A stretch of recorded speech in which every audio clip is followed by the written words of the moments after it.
कधी कधी काय होता, एकाक केल्ली भाजी दुसऱ्याक नको असता। आज दोन भाज्यो करूच्यो लागलो। एक केले लाल पाल्याची, दुसरी केले फरसबीची।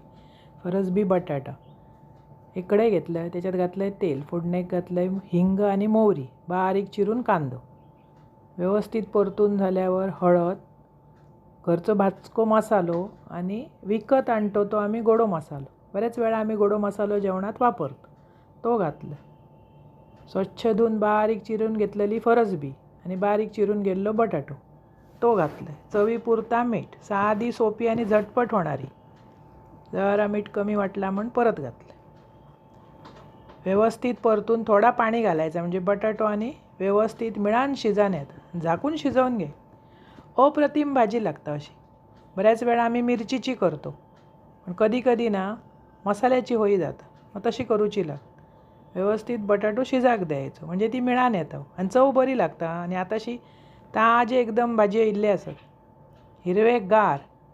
उन्हाळो जरी असलं तरी ताज्यो तवान्यो भाजी असतात, त्यामुळे हे रोज करीनशे वाटतात। पण घरात एखाद्या वेळ काय होता, एखाद्याक एक भाजी नको असतं, त्यामुळे दुसरी करूची। व्यवस्थित शिजल्यावर खोबरा घाला, एकदम भारी टेस्ट। अशी भाजी करा, खावा, आवडतली तुमका आणि आवडल्यास पटकन माझा चॅनल सबस्क्राईब करा।